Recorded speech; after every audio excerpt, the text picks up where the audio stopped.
بسم اللہ الرحمن الرحیم۔ اللہ تبارک و تعالیٰ کے بابرکت نام سے شروع جو بڑا مہربان اور نہایت رحم فرمانے والا ہے۔ السلام علیکم ورحمۃ اللہ وبرکاتہ۔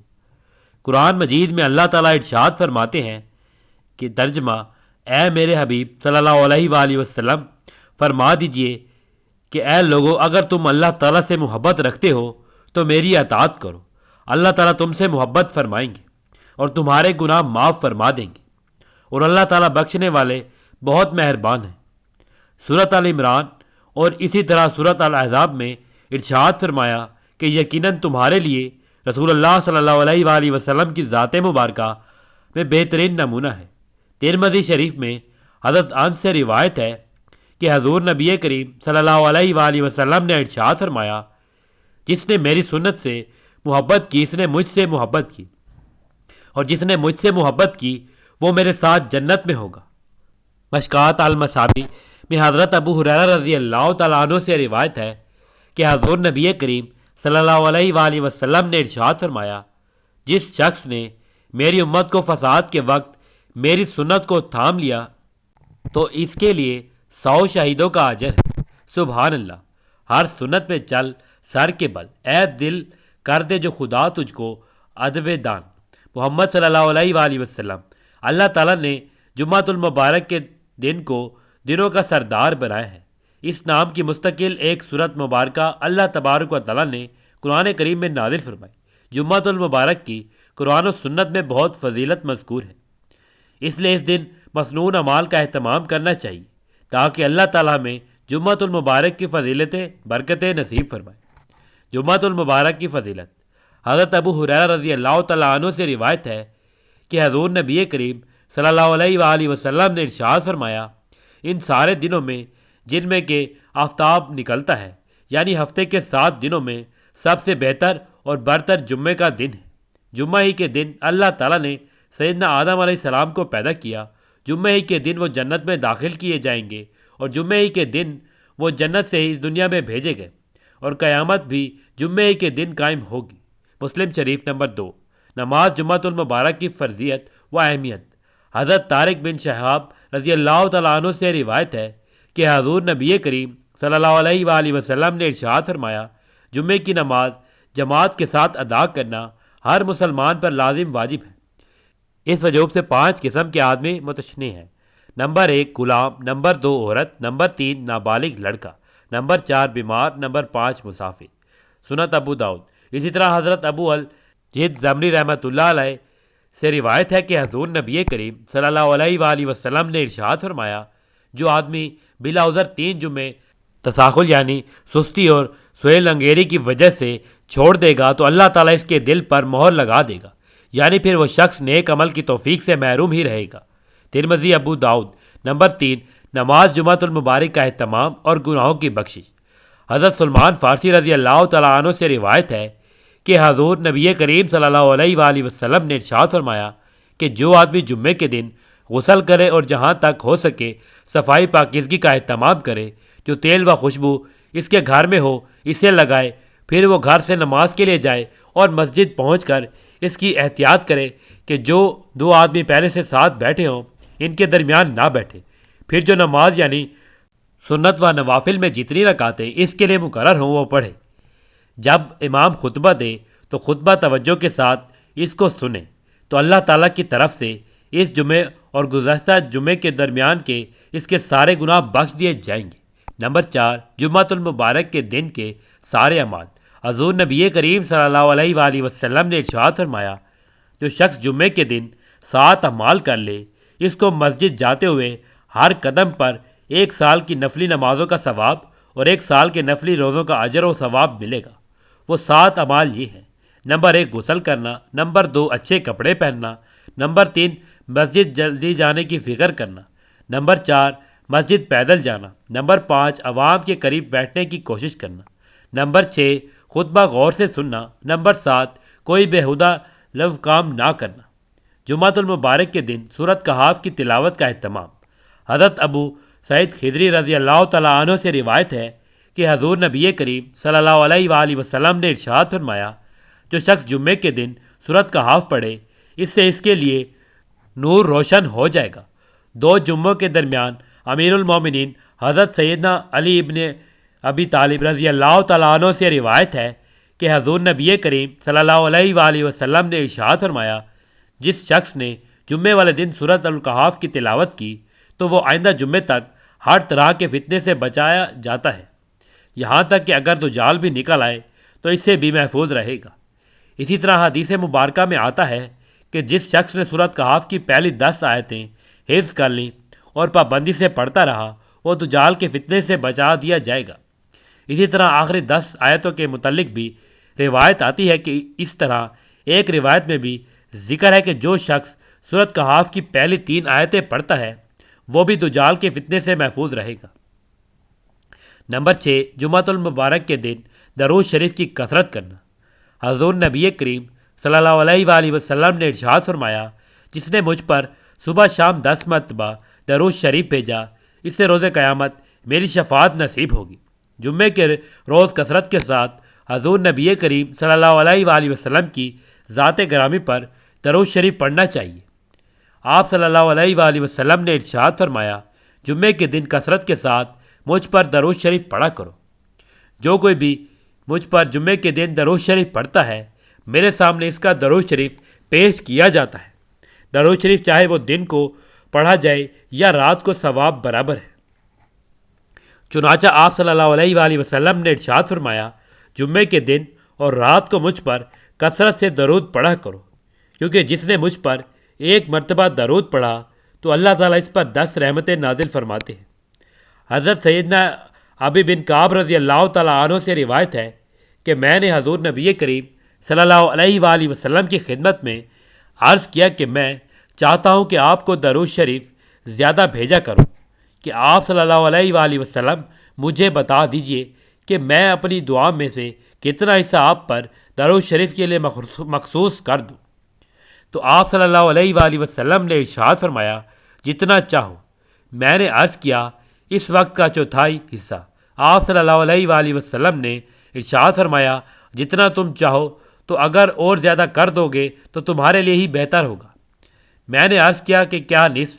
تو آپ صلی اللہ علیہ وآلہ وسلم نے ارشاد فرمایا، جتنا تم چاہو، اور اگر اور زیادہ کر دو گے تو تمہارے لیے بہتری ہوگا۔ میں نے عرض کیا پھر اس میں سے 2/3؟ تو آپ صلی اللہ علیہ وآلہ وسلم نے ارشاد فرمایا، جتنا تم چاہو، اور اگر زیادہ کر دو گے تو تمہارے لیے خیر ہی کا باعث ہوگا۔ تو میں نے عرض کیا کہ میں اپنی دعا کا سارا وقت ہی آپ صلی اللہ علیہ وآلہ وسلم پر درود شریف کے لیے مخصوص کرتا ہوں۔ تو آپ صلی اللہ علیہ وآلہ وسلم نے ارشاد فرمایا، اگر تم ایسا کرو گے تو تمہاری ساری فکروں اور ضرورتوں کی اللہ تعالیٰ کی طرف سے کفایت کی جائے گی اور تمہارے گناہ قصور ختم کر دیے جائیں گے۔ نمبر 7، جمعۃ المبارک کے دن صلاۃ التسبیح کا اہتمام کرنا۔ صلاۃ التسبیح بڑی اہم اور عظیم اجر و ثواب کی حامل نفلی نماز ہے۔ آپ صلی اللہ علیہ وآلہ وسلم نے حضرت سیدنا عباس رضی اللہ تعالیٰ عنہ اور حضرت سیدنا جعفر رضی اللہ تعالیٰ عنہ کو یہ نماز بڑی تاکید کے بعد بطور تحفہ سکھائی تھی۔ چنانچہ حضرت سیدنا عبداللہ بن عباس رضی اللہ تعالیٰ عنہ سے روایت ہے کہ آپ نے ایک دن اپنے چچا حضرت سیدنا عباس رضی اللہ تعالیٰ عنہ سے فرمایا، اے عباس، اے میرے محترم چچا، کیا میں آپ کی خدمت میں ایک گران قدر عطیہ اور ایک قیمتی تحفہ پیش کروں؟ کیا میں آپ کو خاص بات بتاؤں؟ کیا میں آپ کے 10 کام اور آپ کی 10 خدمتیں کروں؟ یعنی آپ کو ایک ایسا عمل بتا دوں جس سے آپ کو عظیم الشان مفتیں حاصل ہو۔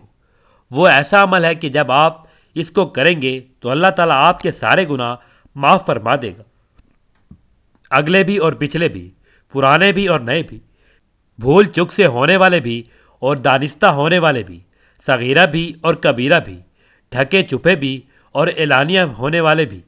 وہ عمل صلاۃ التسبیح سے ہے۔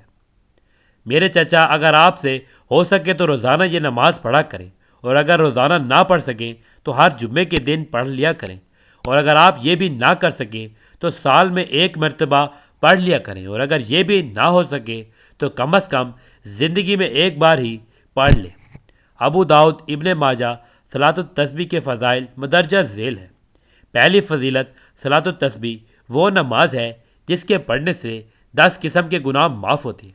نمبر 1 اگلے گناہ، نمبر 2 پچھلے گناہ، نمبر 3 پرانے گناہ، نمبر 4 نئے گناہ، نمبر 5 غلطی سے کیے ہوئے گناہ، نمبر 6 جان بوجھ کر کیے گئے گناہ، نمبر 7 چھپ کر کیے ہوئے گناہ، نمبر 8 کھلم کھلا کیے ہوئے گناہ، نمبر 9 چھوٹے گناہ، نمبر 10 بڑے گناہ۔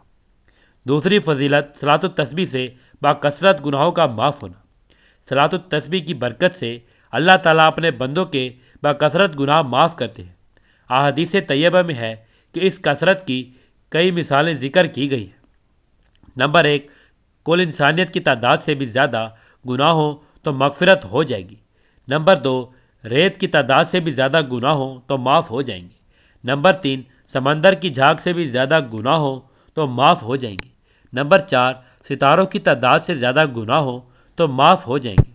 نمبر 5 قطروں کی تعداد سے بھی زیادہ گناہ ہوں تو معاف ہو جائیں گے۔ نمبر 6 دنیا کے کل ایام سے زیادہ گناہ ہوں تو معاف ہو جائیں گے۔ ایک بہترین تحفہ بخشش اور خوشخبری۔ حضور نبی کریم صلی اللہ علیہ وآلہ وسلم نے اپنے چچا حضرت سیدنا عباس رضی اللہ تعالیٰ عنہ کو جب یہ نماز تلقین فرمائی تو انہیں اس نماز کی تاکید بھی فرمائی اور اس نماز کو تحفہ بخشش اور خوشخبری قرار دیا۔